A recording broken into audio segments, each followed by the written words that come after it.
Good morning friends. Power quality and management સબ્જેક્ટમાં આપણનો આજે ટોપિક છે ઇફેક્ટ ઓફ હાર્મોનિક.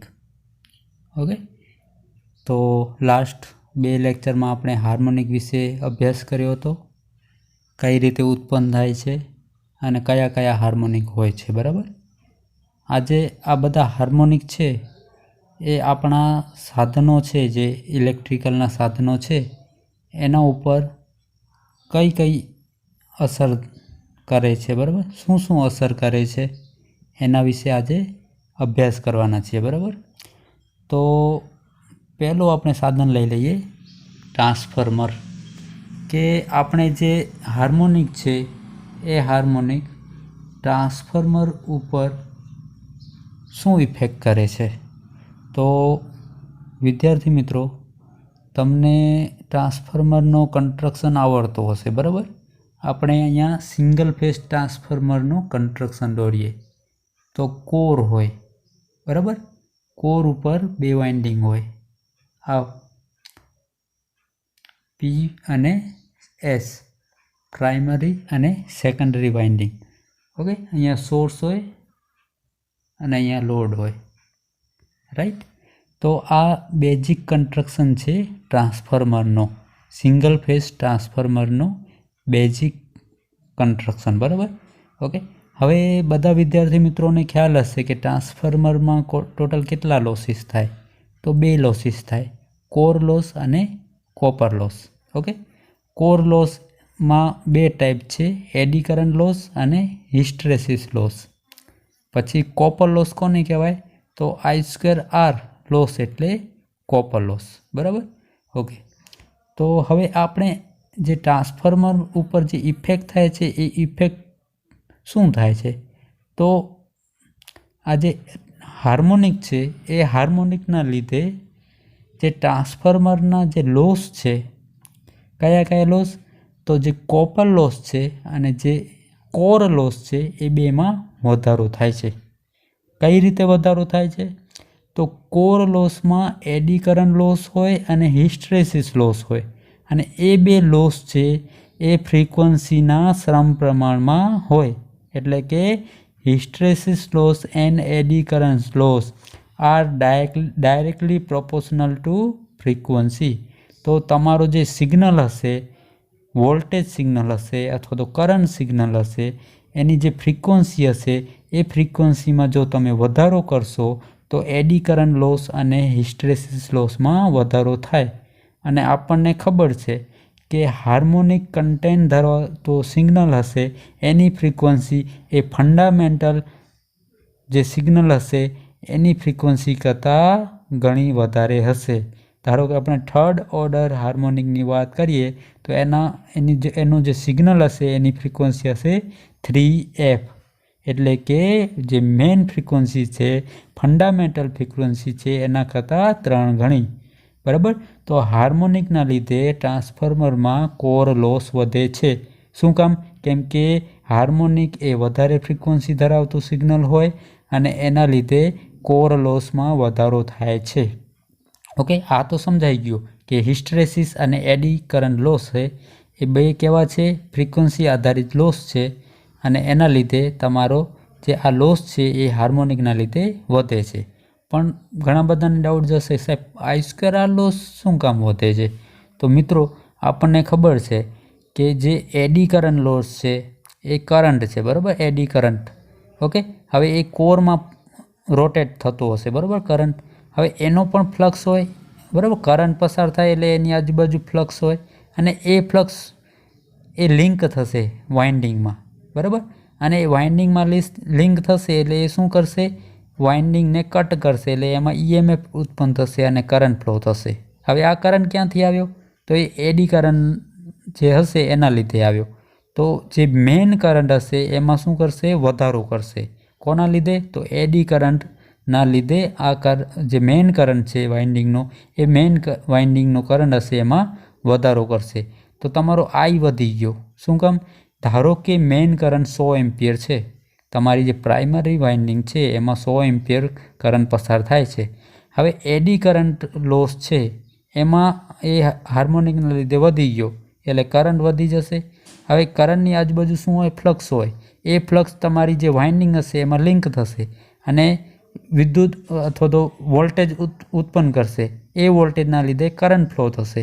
ધારો કે 5 એમ્પિયર જેટલો કરંટ ફ્લો થાય તો 100 પહેલાં અને 5 બીજા એટલે 105 એમ્પિયરનો કરંટ થઈ જાય. એટલે કે તમારો કરંટ વધી જશે અને કરંટ વધે એટલે I2R લોસીસ વધી જાય. ઓકે, તો આવી રીતે તમારો જે ટ્રાન્સફોર્મર છે એ અફેક્ટેડ થાય છે કોના દ્વારા? તો હાર્મોનિકના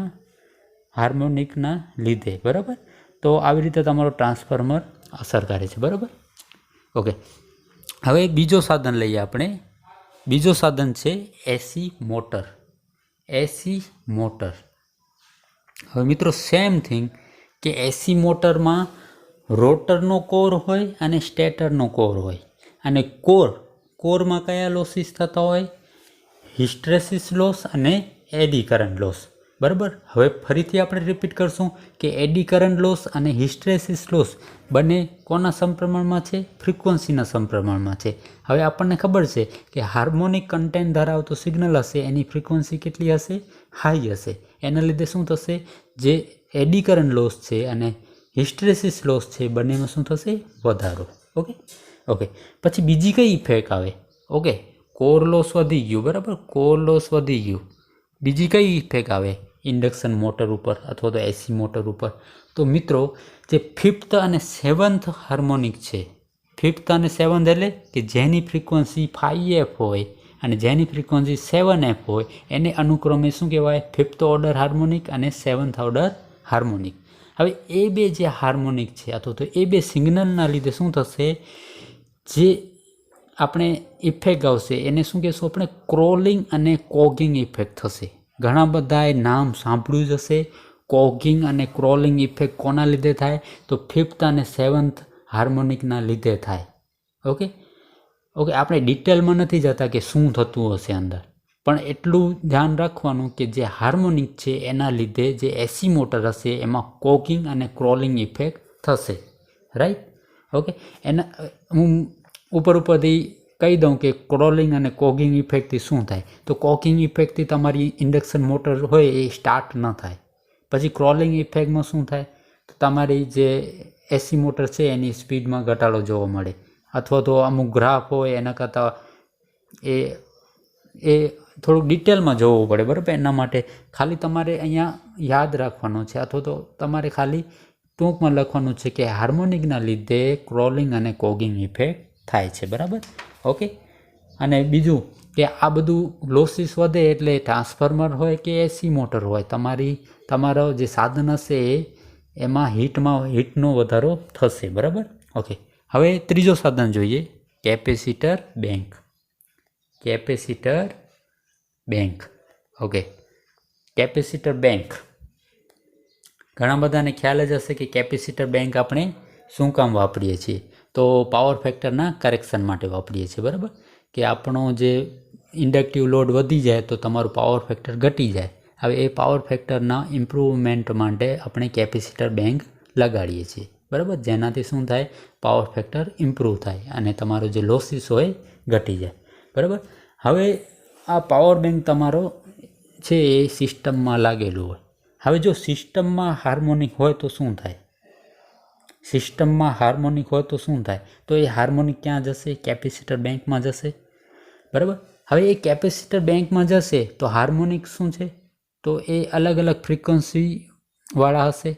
હવે આપણને ખબર છે કે કેપેસિટિવ રિએક્ટન્સ છે એ ઇન્વર્સલી પ્રોપોર્શનલ ટુ ફ્રીક્વન્સી છે. તો તમારો જે સિગ્નલ છે, ધારો કે કોઈ વખત એફ ફ્રીક્વન્સીવાળો સિગ્નલ ગયો એટલે કે આપણો ફંડામેન્ટલ સિગ્નલ ગયો તો એનો રિએક્ટન્સ અલગ હશે. 3F એટલે કે હાર્મોનિક કન્ટેન્ટવાળો સિગ્નલ કેપેસિટર બેંકમાં ગયો તો એનો કેપેસિટિવ રિએક્ટન્સ અલગ હશે. 5F એટલે કે 5th ઓર્ડર હાર્મોનિકવાળો સિગ્નલ કેપેસિટર બેંકમાં ગયો તો એનો રિએક્ટન્સ અલગ હશે. બરાબર, તો આવી રીતે જો કેપેસિટર બેંકમાં તમારો સિગ્નલ એટલે કે હાર્મોનિક કન્ટેન્ટ ધરાવતો સિગ્નલ જશે તો એનો રિએક્ટન્સ અલગ અલગ મળશે. અને ક્યારેક એવું પણ બની શકે કે આ રિએક્ટન્સ એ જે આપણો તાર હોય, વાયર હોય એનો જે રિએક્ટન્સ હોય એનો રિએક્ટન્સ શું હોય XL, ઇન્ડક્ટિવ રિએક્ટન્સ, બરાબર, એના જેટલો થઈ જાય એટલે કે XL બરાબર XC થઈ જાય તો આ કન્ડિશનને શું કહેવાય? તો રેઝોનન્સ કન્ડિશન કહેવાય. શું કહેવાય? Resonance condition. રેઝોનન્સ કન્ડિશનના બે ટાઈપ હોય, સિરીઝ રેઝોનન્સ અને પેરેલલ રેઝોનન્સ. હવે વિદ્યાર્થી મિત્રોને ડાઉટ જશે, સાહેબ આ રેઝોનન્સ થાય તો શું વાંધો? તો મિત્રો એના લીધે જે કેપેસિટર બેંક હશે એના ઉપર હાઈ વોલ્ટેજ આવી જશે અને એ કેપેસિટર બેંક એટલી બધી કેપેબલ નહીં હોય કે એ હાઈ વોલ્ટેજને સહન કરી શકે, તો એનું ડેમેજ થશે. કોનું? તો કેપેસિટર બેંકનું. ક્યારેક હાઈ કરંટ પણ પાસ થઈ શકે કેપેસિટર બેંકમાંથી અને એના લીધે પણ કેપેસિટર બેંક તમારી ડેમેજ થઈ શકે, બરાબર. તો આવી રીતે હાર્મોનિકની ઇફેક્ટ કેપેસિટર બેંક ઉપર પણ આવે છે. ઓકે, હવે આપણે નેક્સ્ટ તો સાધન જોઈએ, કેબલ. આપણને ખબર છે કે કેબલનો ઉપયોગ ક્યાં થાય? તો અંડરગ્રાઉન્ડ પાવર સપ્લાય કરવો હોય ત્યારે આપણે કેબલનો ઉપયોગ કરીએ છીએ, બરાબર. ઓકે, તો હવે કેબલ કઈ રીતે અફેક્ટેડ થાય છે હાર્મોનિકના લીધે, બરાબર.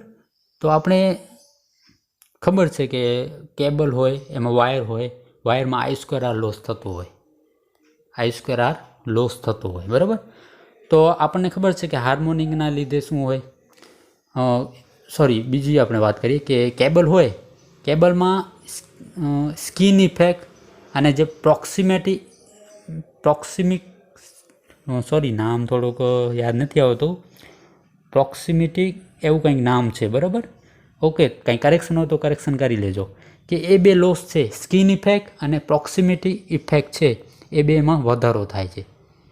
ઓકે, તમે પાવર સિસ્ટમ ભણતા હશો ત્યારે આ બે વર્ડ આવ્યા હશે, સ્કિન ઇફેક્ટ અને પ્રોક્સિમિટી ઇફેક્ટ. જો ડીસી સપ્લાય હોય તો સ્કિન ઇફેક્ટ અને પ્રોક્સિમિટી ઇફેક્ટ છે એ બે શું હોય? 0 હોય. શું કામ?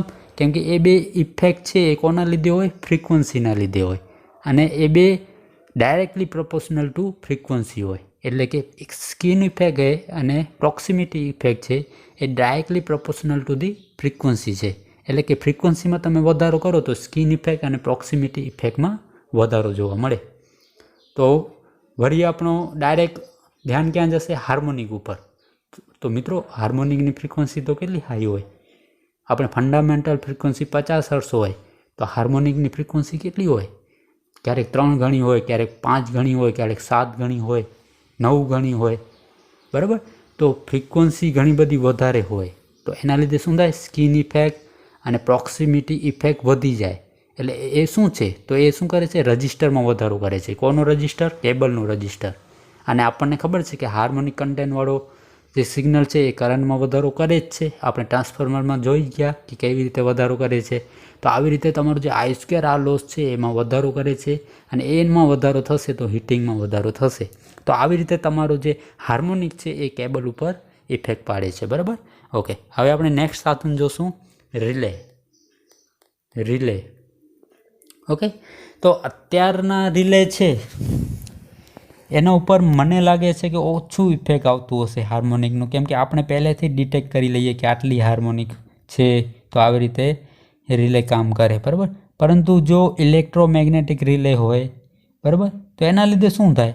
તો આપણને ખબર છે કે હાર્મોનિકના લીધે કરંટમાં વધારો થાય.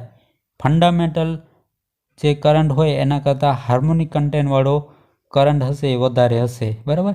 તો એના લીધે શું થાય કે ધારો કે રિલે છે 105 એમ્પિયર ઉપર સેટ કરેલો છે કે 105 એમ્પિયર થાય એટલે તમારો રિલે ઓપરેટ થશે, બરાબર. હવે આપણો જે નોર્મલ ફંડામેન્ટલ કરંટ છે એ ધારો કે 100 એમ્પિયર છે તો 100 એમ્પિયર ઉપર તમારો રિલે ઓપરેટ નહીં થાય, બરાબર. ને 100 એમ્પિયર એ નોર્મલ કરંટ છે ધારો કે, હો ને.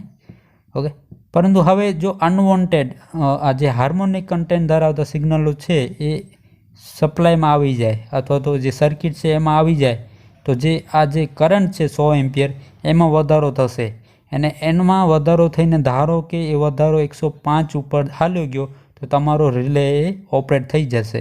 પરંતુ હકીકતમાં આપણે કેવું છે કે નોર્મલ કરંટ શું છે? 100 એમ્પિયર. તો 100 એમ્પિયર ઉપર તમારો રિલે ઓપરેટ થવો જોઈએ નહીં, પણ થાય છે. કોના લીધે? હાર્મોનિકના લીધે.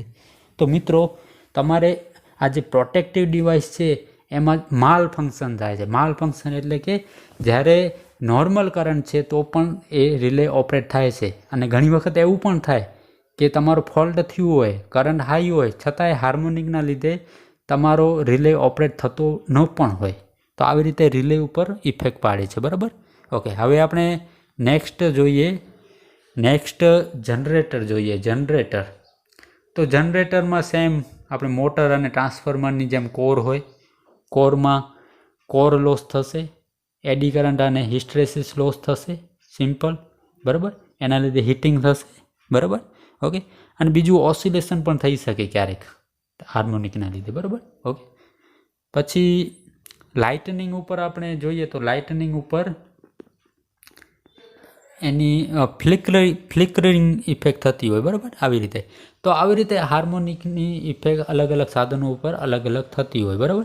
ઓકે, તો મિત્રો આ હતું આજનું લેક્ચર. જો કાંઈ પણ ડાઉટ હોય તો તમે મને પૂછી શકો છો. Okay, thank you.